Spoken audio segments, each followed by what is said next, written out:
السلام علیکم ورحمۃ اللہ وبرکاتہ۔ بسم اللہ الرحمن الرحیم۔ الحمد للہ رب العالمین والصلاة والسلام علی رسول الامین وعلی آلہ وصحبہ اجمعین ومن تبعهم بإحسان الی یوم الدین۔ بلوغ المرام من ادلۃ الاحکام۔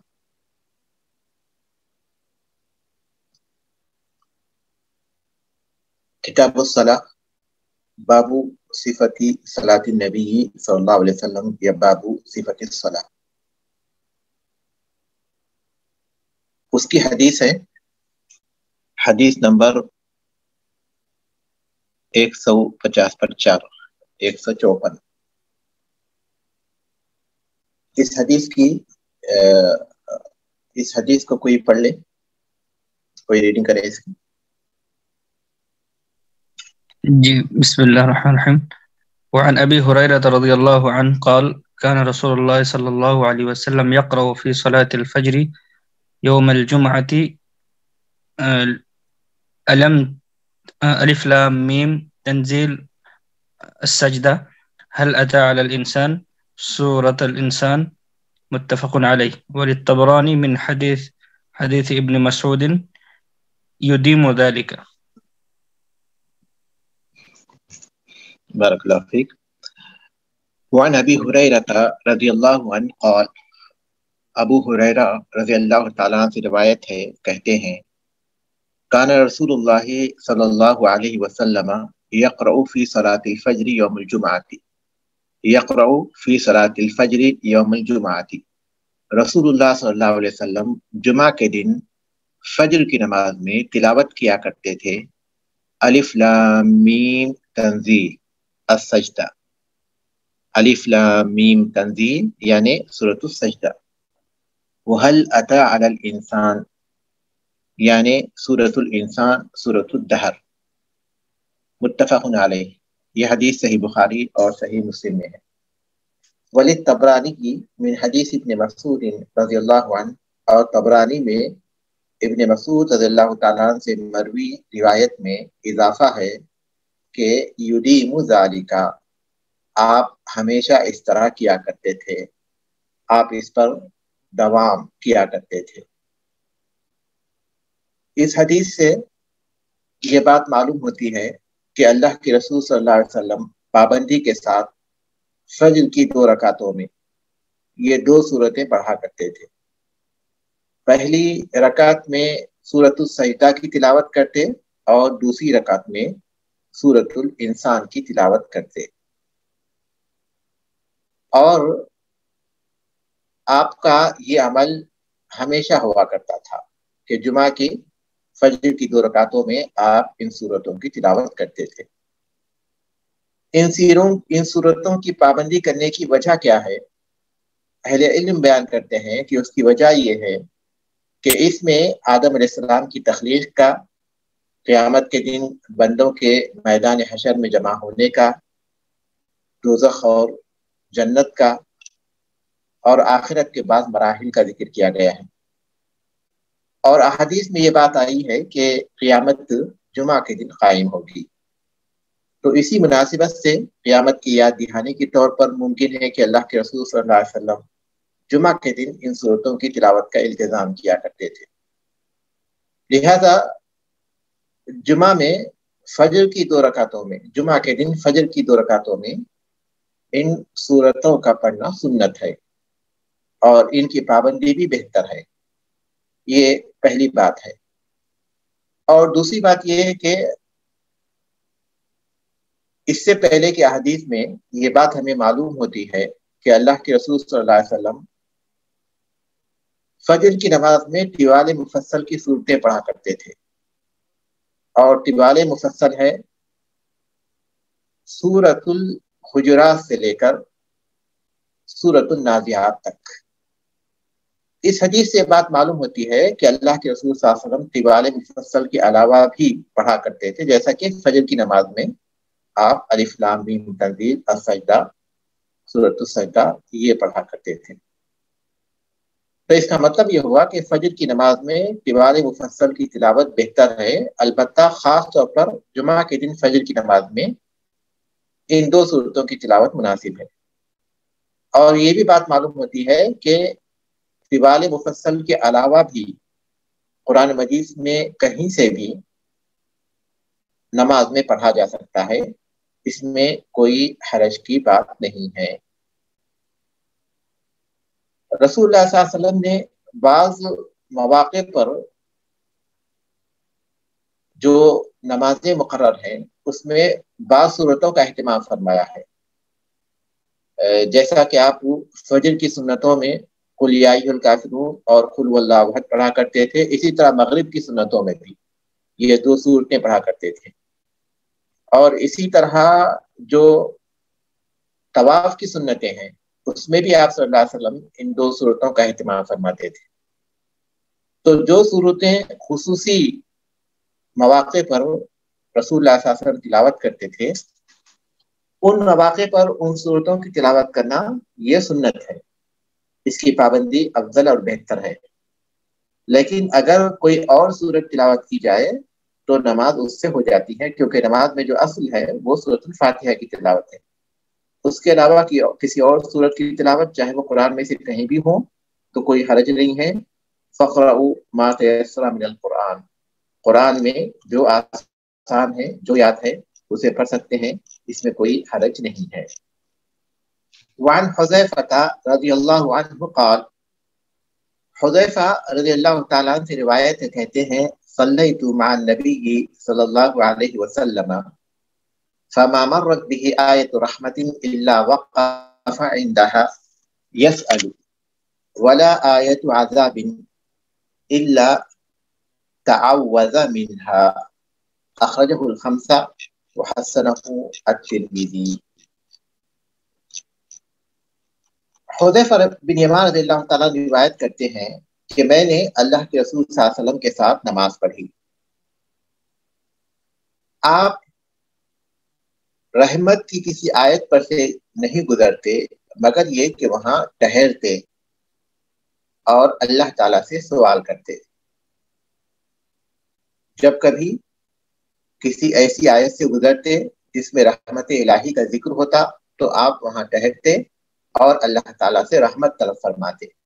ولا آیت عذاب الا تعوذ منها، اور نہیں گزرتے آپ کسی ایسی آیت سے جس میں عذاب کا ذکر ہے مگر یہ کہ وہاں ٹہرتے، وقفہ فرماتے اور اس سے پناہ طلب کرتے۔ اسے پانچوں محدثین نے روایت کیا ہے اور ترمذی نے اسے حسن قرار دیا ہے۔ یہ حدیث صحیح مسلم میں تفصیل کے ساتھ آئی ہے، اور صحیح مسلم میں اس کے الفاظ ہے کہ صلیت مع النبی صلی اللہ علیہ وسلم ذات لیلۃ، ایک رات میں نے اللہ کے رسول صلی اللہ علیہ وسلم کے ساتھ نماز پڑھی۔ تو گویا یہ رات کی نماز یعنی قیام اللیل کا ذکر ہے، تہجد کی نماز کا ذکر ہے۔ وہی مشہور حدیث ہے جس میں حذیفہ بن یمان رضی اللہ تعالیٰ عنہ اللہ کے رسول صلی اللہ علیہ وسلم کی رات کی نماز کی کیفیت کو نقل کرتے ہیں کہ آپ نے سورۃ البقرہ کی تلاوت کی پہلی رکعت میں، پھر سورۃ النساء پڑھی، پھر سورہ آل عمران پڑھی، اور اس کے ساتھ ساتھ آپ کا یہ حال تھا کہ آپ اسے اطمینان کے ساتھ پڑھتے تھے، اور جب کبھی کسی ایسی آیت سے گزرتے جس میں رحمت کا ذکر ہوتا تو آپ وہاں رکتے اور اللہ تعالیٰ سے رحمت طلب کرتے، اور عذاب کا ذکر ہوتا تو وہاں رکتے اور عذاب اللہ تبارک تعالیٰ کے اس عذاب سے پناہ طلب کرتے، اور تسبیح کا ذکر ہوتا تو وہاں رکتے اللہ تبارک تعالیٰ کی تسبیح بیان کرتے تھے۔ اس سیاق کے ساتھ وہ یہ حدیث صحیح مسلم میں آئی ہے۔ لہذا اس حدیث سے یہ بات معلوم ہوتی ہے کہ تہجد کی نماز انسان طویل پڑھے یہ بہتر اور مناسب ہے، یعنی یہ سنت ہے کہ انسان طویل پڑھے، اور یہ کہ اس کی کیفیت یہ ہونی چاہیے کہ جب کبھی کسی ایسی آیت سے گزرے جس میں رحمت کا ذکر ہے تو وہاں ٹہر کر اللہ تعالیٰ سے رحمت طلب کرے، اور جب کبھی ایسی آیت سے گزرے جس میں عذاب کا ذکر ہے تو وہاں ٹہر کر اللہ تبارک تعالیٰ سے اس کی پناہ طلب کرے۔ یہ تہجد میں سنت ہے، یہ بات معلوم ہوتی ہے۔ لیکن کیا فرض میں بھی یہ چیز جائز ہے؟ فرض یا تو انسان جماعت کے ساتھ پڑھے گا، اور مرد کے لیے یہ ضروری ہے۔ تو جماعت کے ساتھ رسول اللہ صلی اللہ علیہ وسلم نے جو فرض نماز پڑھی ہے، ان نمازوں کو جن صحابہ نے بیان کیا ہے ان میں کسی نے بھی اس بات کا ذکر نہیں کیا کہ آپ فرض نمازوں میں رحمت کی آیتوں سے گزرتے تو وہاں ٹھہر کر رحمت طلب کرتے تھے، یا عذاب کی آیتوں سے گزرتے تو وہاں ٹھہر کر عذاب سے پناہ طلب کرتے، کسی نے ذکر نہیں کیا۔ اس سے بات معلوم ہوتی ہے کہ فرض نمازوں میں آپ کا یہ معمول نہیں تھا، آپ کا یہ معمول نہیں تھا۔ لیکن یہ کہا جا سکتا ہے کہ نماز تو نماز ہے، چاہے فرض ہو یا نفل ہو، فرض ہو یا نفل ہو، جب وہ چیز نفل نماز میں جائز ہے تو فرض نماز میں بھی جائز ہے، خاص طور پر اس وقت جب کہ کوئی شخص کسی عذر کی بنیاد پر تنہا نماز پڑھ رہا ہو، یا پھر عورتیں اپنے گھر میں تنہا نماز پڑھ رہی ہوں، تو اس وقت یہ چیز جائز ہوگی ان کے لیے کہ وہ رحمت کے مقام پر رک کر رحمت طلب کرے، عذاب کے مقام پر رک کر عذاب سے پناہ طلب کرے۔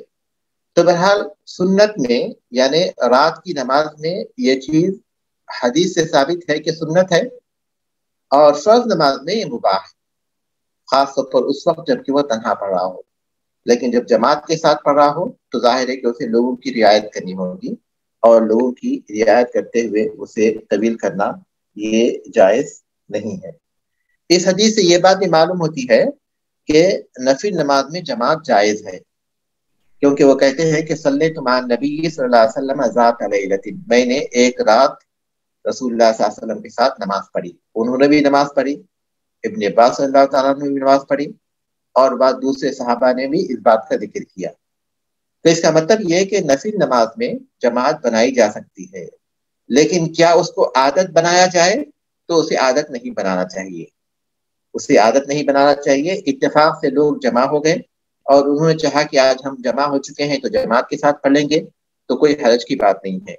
لیکن اس طرح کہ اسے جماعت کے ساتھ پڑھنے کی عادت بنا لی جائے نفل نماز کو، تو یہ مناسب نہیں۔ البتہ نفل نماز جماعت کے ساتھ پڑھی جا سکتی ہے، اس میں کوئی شک نہیں ہے، لیکن اسے عادت نہیں بنانا چاہیے۔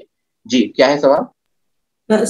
میں یہ پوچھنا چاہتی تھی شیخ کہ اگر امام تو نہیں کہے گا رحمت کی آیت کے وقت سوال کرے گا اور عذاب کے پناہ مانگے گا، لیکن اگر مقتدی اپنے دل میں یا اپنے طور پہ آہستہ سے کہہ لیں تو وہ درست ہوگا یا نہیں؟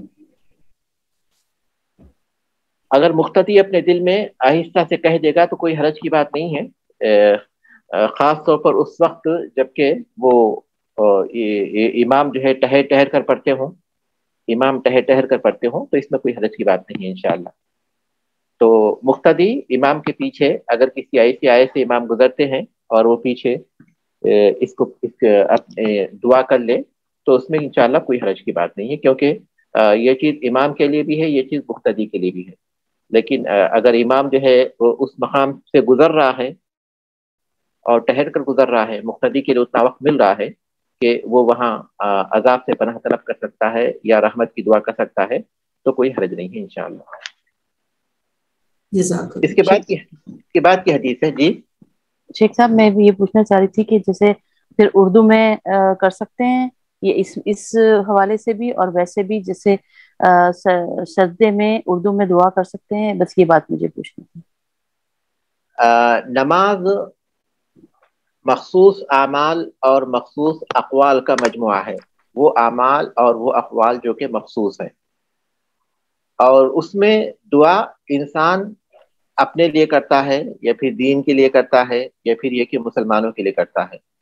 تو چونکہ نماز ساری کی ساری جو اس کے اقوال بتائے گئے ہیں وہ عربی زبان میں ہیں، اس لیے اہل علم کا راجح قول یہ ہے کہ نماز میں عربی زبان سے نہیں نکلنا چاہیے، چاہے وہ دعا کے طور پر ہو یا کسی ذکر کے طور پر ہو۔ تو انسان کو چاہیے کہ نماز میں جب دعا مانگے، سجدے میں ہو یا پھر سلام پھیرنے سے پہلے ہو، تو اس کو چاہیے کہ وہ عربی زبان ہی میں دعا مانگے۔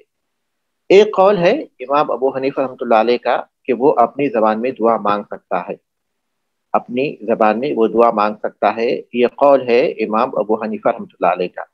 لیکن راجح بات یہی ہے کہ نماز ساری کی ساری چونکہ عربی زبان کے ساتھ خاص ہے، تو اسے چاہیے کہ عربی زبان ہی میں مانگے۔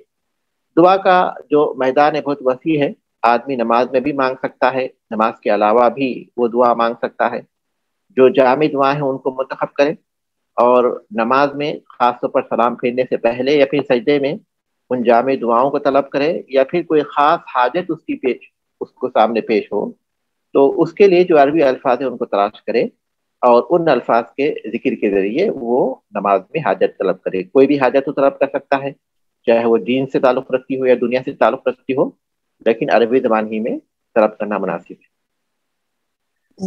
وعن ابن جزاک اللہ عباس خیر۔ رضی اللہ عنہما قال، عبداللہ ابن عباس رضی اللہ تعالیٰ عنہما سے روایت ہے، کہتے ہیں قال رسول اللہ صلی اللہ علیہ وسلم، رسول اللہ صلی اللہ علیہ وسلم نے مجھے، رسول اللہ صلی اللہ علیہ وسلم نے فرمایا، الا وانی نہیت ان اقرأ القرآن راکعا او ساجدا فاما الرکوع فعظموا فیہ الرب واما السجود فاجتہدوا فی الدعاء فقمن ان یستجاب لکم، رواہ مسلم۔ عبداللہ ابن عباس صلی اللہ تعالیٰ عنہما سے روایت ہے، کہتے ہیں کہ رسول اللہ صلی اللہ علیہ وسلم نے فرمایا کہ آگاہ رہو، سن لو، مجھے اس بات سے منع کیا گیا ہے کہ میں رکوع یا سجدے کی حالت میں قرآن کی تلاوت کروں۔ جہاں تک رکوع کا معاملہ ہے، یا پھر یہ کہ لہذا تم رکوع میں رب تعالیٰ کی تعظیم بیان کرو، رب تعالیٰ کی عظمت بیان کرو، اور سجدے میں دعا مانگنے کی خوب کوشش کرو، یہ اس لائق ہے کہ تمہاری دعا قبول کر لی جائے۔ مجھے رکوع یا سجدے کی حالت میں قرآن کی تلاوت سے منع کیا گیا ہے۔ رکوع کی حالت میں تم رب تعالیٰ کی عظمت بیان کرو اور سجدے میں خوب دعا کرنے کی کوشش کرو، یہ اس لائق ہے کہ تمہاری دعا قبول کی جائے۔ اس حدیث سے یہ بات معلوم ہوتی ہے کہ نماز کی جو کیفیت ہے اس میں رکوع میں کوئی خاص ذکر بتایا گیا ہے، سجدے میں کوئی خاص ذکر بتایا گیا ہے، اور قیام کی حالت میں قرآن کی تلاوت کا حکم دیا گیا ہے، لہذا اسی کا اہتمام کرنا چاہیے۔ جہاں تک رکوع یا سجدے کا تعلق ہے تو رکوع یا سجدے میں قرآن کی تلاوت نہیں ہونی چاہیے، کیونکہ قرآن عظیم ہے، اور رکوع اور سجدے کی حالت جو ہے وہ عاجزی کی حالت ہے، تذلل کی حالت ہے، تو قرآن کی جو عظمت ہے اس کے مناسب نہیں ہے وہ حالت، لہذا قیام کے موقع پر قرات کا حکم دیا گیا، لیکن رکوع اور سجدے میں قرآن کی تلاوت نہیں کرنی چاہیے۔ لیکن اگر کوئی شخص رکوع میں قرآن کی تلاوت کرتا ہے یا سجدے میں قرآن کی تلاوت کرتا ہے تو اس کی نماز باطل ہوگی، یا پھر یہ کہ نماز ہو جائے گی، البتہ اسے گناہ ہوگا کیونکہ اس نے ایک ممنوع چیز کا ارتکاب کیا۔ تو ظاہریہ اسی طرف گئے ہیں کہ نماز باطل ہو جائے گی۔ قرآن کی تلاوت اگر وہ رکوع یا سجدے کی حالت میں کرے تو اس کی نماز باطل ہو جائے گی، اور دیگر اہل علم کا خیال یہ ہے کہ نماز باطل نہیں ہوتی، لیکن چونکہ ایک ممنوع چیز کا اس نے ارتکاب کیا ہے اس لیے اسے قرآن کی تلاوت کا گناہ ہوگا، سجدے یا رکوع کی حالت میں تلاوت کا گناہ ہوگا۔ تو اس لیے اس حالت میں انسان کو رکوع اور سجدے کی حالت میں قرآن کی تلاوت نہیں کرنی چاہیے۔ اب یہاں یہ سوال پیدا ہوتا ہے کہ سجدے میں قرآن کی تلاوت نہیں کرنی چاہیے، لیکن کیا وہ دعائیں وہ پڑھ سکتا ہے جو کہ قرآن میں بتائی گئی ہیں، جیسے کہ ربنا آتنا فی الدنیا حسنۃ وفی الآخرۃ حسنۃ وقنا عذاب النار، یا ربنا اصرف عنا عذاب جہنم ان عذابها کان غراما، یا ربنا هب لنا من ازواجنا وذرياتنا قرۃ اعین واجعلنا للمتقین اماما، یہ دعائیں جو مختلف مقامات پر قرآن میں مذکور ہیں، کیا وہ ان کو پڑھ سکتا ہے؟ تو اس کا جواب یہ ہے کہ ہاں پڑھ سکتا ہے، کیونکہ وہ بطور دعا نہیں، بطور تلاوت نہیں پڑھا جا رہا ہے وہاں، بلکہ بطور دعا مانگا جا رہا ہے۔ تو چونکہ اس کا مقصد تلاوت نہیں ہے بلکہ اس کا مقصد دعا ہے، تو اس لیے سجدے کی حالت میں قرآن میں جو دعائیں آئی ہیں وہ پڑھ سکتی ہیں۔ جیسا کہ علماء کا یہ قول ہے کہ جنابت کی حالت میں آدمی قرآن کی تلاوت نہیں کر سکتا، لیکن اگر جنابت کی حالت میں بطور دعا وہ قرآن کی کوئی آیت پڑھتا ہے دعا کے طور پر، تو اس میں کوئی حرج نہیں ہے، کیونکہ اس کا مقصد تلاوت نہیں بلکہ اس کا مقصد دعا ہے۔ تو ٹھیک ہے، رکوع اور سجدے کی حالت میں قرآن کی تلاوت نہیں کی جائے گی، تو اس وقت اس حالت میں کیا پڑھنا چاہیے؟ تو آپ نے بتایا کہ فَأَمَّا الرُّكُوعُ فَعَظِّمُوا فِيهِ الرَّبَّ، رکوع کی حالت میں تم اپنے رب کی عظمت بیان کرو۔ لہذا جب فَسَبِّحْ بِاسْمِ رَبِّكَ الْعَظِيمِ یہ آیت نازل ہوئی تو رسول اللہ صلی اللہ علیہ وسلم نے کہا کہ تم اس کو اپنے رکوع میں شامل کر لو، رکوع میں شامل کر لو۔ تو سبحان ربی العظیم، پاک ہے میرا رب جو عظمت والا ہے۔ تو ان الفاظ میں رکوع کرنا چاہیے کہ سبحان ربی العظیم پڑھیں۔ اور سجدے میں وَأَمَّا السُّجُودُ فَاجْتَهِدُوا فِي الدُّعَاء، سجدے میں تم خوب دعا کرنے کی کوشش کرو۔ تو یہ سبحان ربی الاعلیٰ کے علاوہ ہے دعا، کیونکہ سبحان ربی الاعلیٰ کہنا واجب ہے۔ جس طرح سبحان ربی العظیم رکوع میں کہنا واجب ہے، اس طرح سبحان ربی الاعلیٰ کہنا واجب ہے۔ اس کے ساتھ ساتھ انسان کو چاہے کہ کثرت سے دعا کرے۔ جب قرآن کی آیت اتری سبح اسم ربک الاعلیٰ، پاک ہے تمہارے رب کا نام جو کہ بلند ہے، تو آپ نے فرمایا کہ اسے تم اپنے سجدوں میں رکھ لو، سبحان ربی الاعلیٰ۔ آدمی جب سب سے پستی کی حالت میں ہوتا ہے تو اللہ تبارک تعالیٰ کے علو کا اعتراف، ہر اعتبار سے اللہ کے علو کا اعتراف، اللہ کی بلندی کا اعتراف وہ کرتا ہے، یہ اس کی حالت کے بالکل مناسب ہے۔ تو سجدے کی حالت میں اسے چاہیے کہ وہ کثرت کے ساتھ دعا مانگے، لیکن سبحانہ ربی الاعلیٰ کے پڑھنے کے بعد، کیونکہ سجدے کی حالت میں جو دعا مانگی جاتی ہے وہ قبول ہوتی ہے۔ اقرب ما یکون العبد من ربہ وہو ساجد فاکثر الدعاء، صحیح مسلم ہی کی حدیث ہے کہ بندہ اپنے رب کے سب سے قریب اس وقت ہوتا ہے جبکہ وہ سجدے کی حالت میں ہوتا ہے، لہذا تم اس حالت میں کثرت سے دعا مانگو، کیونکہ وہ جو حالت ہے جیسا کہ اس حدیث میں ہے اس بات کے زیادہ لائق ہے کہ تمہاری دعائیں قبول کی جائیں۔ اس کے بعد کی حدیث ہے وان عائشہ رضی اللہ جی شیخ، آپ کو یاد ہے جب ہم نے آپ کے ساتھ حدیث پڑھی تھی تو اس میں جو ربنا آتنا فی الدنیا والی دعا تھی، تو اس حدیث میں اللہم ربنا آتنا لگا ہوا تھا۔ تو شیخ جب ہم دعائیں پڑھتے ہیں اگر سجدے میں، تو اگر ہم ان دعاؤں کے آگے جس طرح رب اغفر لی ولی والدیہ یہ پڑھتے ہیں، تو ہم اس کے شروع میں اگر اللہم لگا دیں تو شیخ کیا یہ غلط ہوگا؟ کیونکہ مجھے ایسے لگتا ہے کہ شاید ہم لوگوں نے یہ ٹاپک اس بارے میں پڑھا تھا کہ ہم لگا سکتے ہیں اللہم ربنا آتنا، مطلب اس حدیث سے، مطلب اگر ہم لیتے ہیں اس چیز کو کہ ہم اپنی دعاؤں میں جی جو سنت میں یا قرآن میں جن الفاظ کے ساتھ دعا آئی ہے ان الفاظ کا التزام کرنا یہ زیادہ مناسب ہے۔ حدیث میں چونکہ اللہم ربنا ہے تو وہاں اللہم ربنا کے ساتھ دعا مانگ سکتے ہیں، کوئی حرج نہیں، وہ سنت ہے، کیونکہ سنت میں وہ الفاظ آئے ہیں تو ہم جو ہے ان الفاظ کے ساتھ مانگیں گے جو کہ سنت ہے۔ اگر ہم ربنا آتنا فی الدنیا کہتے ہیں تو یہ قرآن کے الفاظ ہیں، لیکن جب اللہم اس کے آگے لگاتے ہیں تو حدیث کے الفاظ ہیں، تو اس کو ہم دعا کے طور پر چونکہ سنت میں یا قرآن میں انہی الفاظ کے ساتھ آئے ہیں تو ان الفاظ کے ساتھ وہ ہم مانگ سکتے ہیں جن الفاظ کے ساتھ وہاں وہ بیان کیے گئے ہیں۔ لیکن بطور دعا ہم کسی بھی دعا کے آگے چاہے اللہم لگائیں یا پھر ربنا لگائیں، اگر وہاں صرف اللہم ہے تو اس کے ساتھ اللہم ربنا کہیں، یا صرف وہاں جو ہے ربنا ہے تو وہاں اللہم لگا لیں، یا اس کا الٹ ہے تو ہم جو ہے اس کے ساتھ دوسرا لفظ لگا دیں، تو کوئی حرج کی بات نہیں دعا کے طور پر۔ حقیقت میں اللہم کے معنی اے اللہ ہے، ربنا کے معنی اے ہمارے رب ہے، تو اللہ تبارک تعالیٰ کو ہم پکار کر دعا کریں یا اللہ تبارک تعالیٰ کو رب کی صفت کے ساتھ پکار کر دعا کریں یا دونوں کو ایک ساتھ شامل کریں تو کوئی حرج کی بات نہیں ہے۔ تو بطور دعا ہم ان الفاظ کا اضافہ کر سکتے ہیں، کوئی حرج نہیں ہے، لیکن بہتر یہ ہے کہ جب ہم وہ دعا مانگ رہے ہیں جو کہ سنت میں ہے یا پھر قرآن میں ہے تو اس میں کسی لفظ کا اضافہ نہ کریں، کیونکہ وہاں انہی الفاظ کے ساتھ ہمیں دعا سکھائی گئی ہے تو انہی کا ہم التزام کریں۔ لیکن اس کے علاوہ اگر کوئی شخص یہ کہتا ہے کہ میں اس کے ساتھ کوئی اور لفظ بھی لگاؤں گا جو اس میں آئے ہیں تو بطور دعا وہ چیز جائز ہے، بطور دعا وہ چیز جائز ہے، لگا سکتا ہے، اس میں کوئی حرج کی بات نہیں ہے۔ اور اگر وہ اپنی طرف سے کوئی دعا مانگ رہا ہے اور اس میں جو ہے اللہم ربنا یا پھر یا غفور یا رحمان اس طرح کے کئی الفاظ اس کو شامل کر لیتا ہے تو کوئی حرج کی بات نہیں انشاءاللہ۔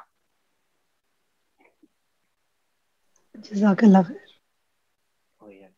اس کے بعد کی حدیث ہے وعن ابی ہریرہ رضی اللہ عنہ، یعنی عائشہ رضی اللہ تعالیٰ، وعن عائشہ رضی اللہ عنہا قالت كان رسول اللہ صلی اللہ علیہ وسلم یقول فی رکوعہ وسجودہ سبحانک اللہم ربنا وبحمدک اللہم اغفر لی، متفق علیہ.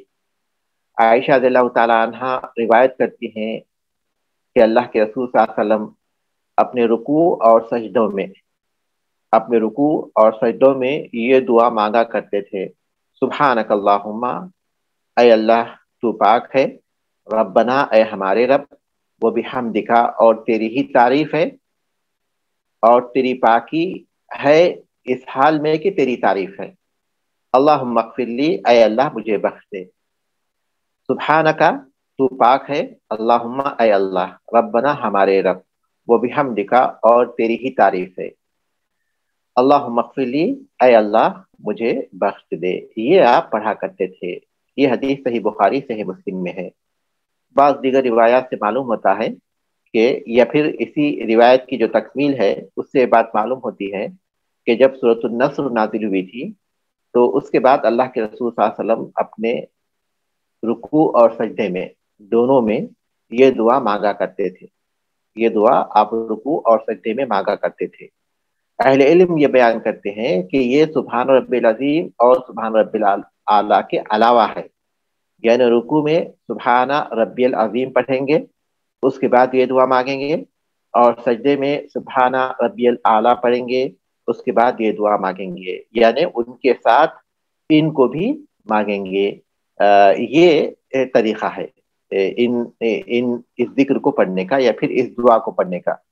یہاں ایک پہلی بات تو یہ ہو گئی کہ یہ بہت ہی اچھے الفاظ ہیں، اور سورۃ النصر کی یہ تفسیر ہے جس میں اللہ کی پاکی اور اس کے حمد کا ذکر ہے، حمد و ثنا کے ساتھ ہے، اور اس میں اپنے گناہوں کی مغفرت طلب کی گئی ہے.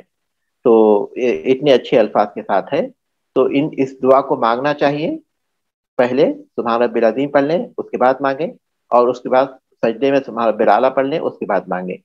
یہاں یہ سوال پیدا ہوتا ہے کہ رکوع میں ہم کو بتایا گیا تھا اوپر کہ وہاں اللہ کی تعظیم کرو، اور سجدے میں بتایا گیا تھا کہ اس میں دعا کرو. تو یہ دعا سجدے کے لیے تو بالکل مناسب ہے، کیونکہ دعا ہے، سجدے میں کرنا چاہیے. تو اگر ہم رکوع میں دعا مانگتے ہیں تو وہ جو الفاظ اوپر ہیں کہ اپنے رب کی اس میں تعظیم کرو، کیا اس کے خلاف تو نہیں ہے یہ؟ تو اس کا جواب اہل علم یہ دیتے ہیں کہ اگر انسان اللہ تبارک و تعالیٰ سے دعا مانگتا ہے تو وہ بھی اس کی تعظیم ہی کا ایک حصہ ہے، تو اس میں کوئی حرج کی بات نہیں ہے. اور پھر یہ کہ انسان کبھی کبھی اس دعا کو مانگتا ہے، تو کبھی کبھی کے جو بات ہے اس سے وہ ہمیشہ کی عادت خارج نہیں، ہمیشہ کی جو عادت ہے اسی کا اعتبار ہوگا، کبھی کبھی کا اعتبار نہیں ہوتا. تو اس صورت میں بھی انشاءاللہ کوئی حرج کی بات نہیں ہے کہ آدمی ان الفاظ میں دعا مانگ سکتا ہے. تو بہرحال ان الفاظ میں وہ دعا مانگ سکتا ہے رکوع یا سجدے کی حالت میں، کوئی حرج نہیں ہے، بلکہ اسے مانگنا چاہیے، لیکن سبحان رب العظیم اور سبحان رب الاعلیٰ پڑھنے کے بعد. وعن ابی ہریرہ رضی اللہ عنہ قال، ابو ہریرہ رضی اللہ تعالیٰ عنہ سے روایت ہے، کہتے ہیں کان رسول اللہ صلی اللہ علیہ وسلم اذا قام الى الصلاة يكبر حين يقوم ثم يكبر حين يركع ثم يقول سمع الله لمن حمده حين يرفع صلبه من الركوع ثم يقول وهو قائم ربنا ولك الحمد ثم يكبر حين يهوي ساجدا ثم يكبر حين يرفع رأسه ثم يكبر حين يسجد ثم يكبر حين يرفع ثم يفعل ذلك في الصلاة كلها ويكبر حين يقوم من الثنتين بعد الجلوس، متفق علیہ. رسول اللہ صلی اللہ علیہ وسلم جب نماز کے لیے کھڑے ہوتے تو جب آپ کھڑے ہوتے اس وقت اللہ اکبر کہتے. جب نماز کے لیے کھڑے ہوتے تو کھڑے ہونے کے وقت پر اللہ اکبر کہتے. ثم یکبر حین یرکع، پھر جب رکوع کرتے تو اللہ اکبر کہتے. ثم یقول سمع اللہ لمن حمدہ. پھر اس کے بعد رسول اللہ صلی اللہ علیہ وسلم سمع اللہ لمن حمدہ کہتے کب؟ حین یرفع صلبہ من الرکوع، جب آپ رکوع سے اٹھتے، جب آپ رکوع سے اٹھ کر کھڑے ہو جاتے، جب آپ رکوع سے اٹھ کر کھڑے ہوتے تو سمع اللہ لمن حمدہ کہتے، یعنی رکوع سے اٹھتے وقت جب آپ اٹھنا شروع کرتے. ثم یقول وهو قائم، پھر آپ کہتے کھڑے ہونے کی حالت میں ربنا ولک الحمد، ربنا ولک الحمد. یہ الفاظ کہتے ہیں کہ اے ہمارے رب اور تیری ہی تعریف ہے، یا پھر تعریف تیرے ہی لیے ہے. ثم یکبر حین یحوی ساجدا، پھر سجدے میں جاتے وقت تکبیر کہتے. ثم یکبر حین یرفع رأسہ، پھر آپ تکبیر کہتے جب سجدے سے سر اٹھاتے. ثم یکبر حین یسجد، پھر سجدے میں جاتے ہوئے تکبیر کہتے. ثم یکبر حین یرفع، پھر سجدے سے سر اٹھاتے ہوئے تکبیر کہتے. ثم یفعل ذلک فی الصلاۃ کلھا، پھر آپ اپنی ساری نماز میں اسی طرح کرتے. ویکبر حین یقوم من الثنتین بعد الجلوس، اور دو رکعت کے بعد دوسری رکعت کے بعد جب آپ کھڑے ہوتے، دوسری رکعت میں بیٹھنے کے بعد کھڑے ہوتے تب بھی آپ اللہ اکبر کہتے. اور دوسری رکعت میں بیٹھنے کے بعد جب آپ کھڑے ہوتے تو اس وقت بھی آپ اللہ اکبر کہتے، یعنی تیسری رکعت کے لیے. یہ تکبیر کے سلسلے میں ہے. تکبیر یہ حدیث تکبیر تحریمہ اور تکبیر انتقالی جسے کہتے ہیں اس کی کیفیت بیان کرنے کے سلسلے میں ہے. تو اس میں سب سے پہلی بات تو یہ ہے کہ اللہ کے رسول صلی اللہ علیہ وسلم جب نماز کے لیے کھڑے ہوتے تو اس وقت تکبیر کہتے. تو یہ تکبیر تحریمہ ہے جو نماز کا رکن ہے. تو جب انسان نماز کے لیے کھڑے ہو جائے تو اس وقت کہے. اس کا مطلب یہ ہے کہ وہ بیٹھا ہوا ہے، نماز پڑھنے کا ارادہ کیا تو بیٹھنے کی حالت میں اللہ اکبر کہے، اس کے بعد ہے یا بیٹھ کر اٹھتے ہوئے اس حالت میں اللہ اکبر کہے تو اس کی وہ تکبیر نہیں ہوتی. ضروری ہے کہ یہ قیام کی حالت میں ہو، یہ قیام کی حالت میں ہو. اس کے بعد جب آپ رکوع میں جاتے تو تکبیر کہتے ہیں، یہ تکبیر انتقالی ہے اور یہ رکوع میں جاتے ہوئے کہنا چاہیے، رکوع میں جانے کے بعد نہیں. بعض ائمہ غلطی کرتے ہیں کہ جب رکوع میں چلے جاتے ہیں تب اللہ اکبر کہتے ہیں، پھر اس کے بعد رکوع سے جب سر اٹھا دیتے ہیں تب سمیع اللہ لمن حمدہ کہتے ہیں. جب سجدے میں چلے جاتے ہیں تب اللہ اکبر کہتے ہیں، سجدے سے جب اٹھ کر بیٹھ جاتے ہیں تب اللہ اکبر کہتے ہیں. جبکہ یہ غلط ہے، اس کو انتقالی کہتے ہیں، منتقل ہونے کی حالت میں کہی جانے والی تکبیر ہے. یہ انسان کو رکوع میں جاتے ہوئے اللہ اکبر کہنا چاہیے. پھر جب رکوع میں چلا جائے گا تو وہاں تو اس کو جو سبحان ربی العظیم پڑھنا ہے، وہ اللہ اکبر کا موقع نہیں ہے. اسی طرح جب رکوع سے اٹھتا ہوگا تب اسے سمیع اللہ لمن حمدہ کہنا چاہیے، کیونکہ جب رکوع سے اٹھ گیا تو اس کے بعد تو پھر ربنا ولک الحمد پڑھنے کا موقع ہے، وہاں تو سمیع اللہ لمن حمدہ پڑھنے کا موقع نہیں ہے. اس کے بعد جب سجدے میں جاتے رہے تب اسے اللہ اکبر کہنا چاہیے، کیونکہ سجدے میں جب وہ پہنچ گیا تو وہاں تو اللہ اکبر کا موقع نہیں ہے، وہ تو سبحان رب العلیٰ کا موقع ہے. اسی طرح اٹھنے کے بعد ہے. تو یہ غلطی ہے، اسے خیال رکھنا چاہیے کہ جو تکبیرات انتقالی ہیں ان کو ایک رکن سے دوسرے رکن کے منتقل ہونے کی حالت میں ادا کرنا چاہیے، منتقل ہونے کے بعد نہیں، منتقل ہونے کے بعد نہیں. تو یہاں اس حدیث میں یہ بات بتائی گئی کہ آپ رکوع میں جاتے ہوئے اللہ اکبر کہتے اور اس کے بعد آپ کو جب رکوع سے اٹھتے تو سمیع اللہ لمن حمدہ کہتے. یہاں سجدے میں کیا پڑھتے تھے، رکوع میں کیا پڑھتے تھے، اس کا ذکر نہیں ہے کیونکہ دوسری حدیث میں اس کا ذکر ہے. ایک بات. اور دوسری بات یہ کہ یہاں بنیادی طور پر آپ کے اٹھتے اور جاتے وقت کیا کیفیت ہوتی تھی اور کیا کہتے تھے وہ اس حدیث میں بیان کیا گیا ہے. تو اس طرح آپ صلی اللہ علیہ وسلم یہ تکبیرات کہتے تھے. اور جب آپ جب آپ کھڑے ہو جاتے تھے تب آپ ربنا ولک الحمد کہتے تھے. یہ جو الفاظ ہیں یہ 4 طرح سے آئے ہیں. ایک تو ربنا ولک الحمد، دوسرے ربنا لک الحمد واو کے بغیر، اور تیسرے اللہم ربنا لک الحمد، اور چوتھے اللہم ربنا ولک الحمد، اللہم ربنا ولک الحمد. ان چاروں کیفیتوں کے ساتھ اس کو ادا کر سکتے ہیں.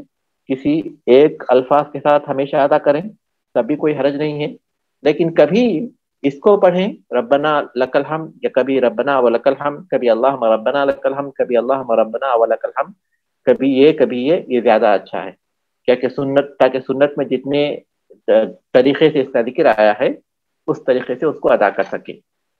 اسی طرح آگے کے الفاظ آپ غور کریں گے تو یہ بات معلوم ہو رہی ہے کہ آپ صلی اللہ علیہ وسلم جب سجدے میں جاتے تب اللہ اکبر کہتے، اور سجدے سے سر اٹھاتے تب اللہ اکبر کہتے، اور یہی آپ کا معمول تھا۔ اور پھر یہ کہ آپ 2 رکعت کے بعد جب بیٹھتے تو اس کے بعد بیٹھنے کے بعد جب آپ کھڑے ہوتے تو کھڑے ہوتے وقت آپ صلی اللہ علیہ وسلم اللہ اکبر کہتے۔ یہ تکبیرات انتقالی ہیں۔ میرے خیال سے یہاں رکیں گے۔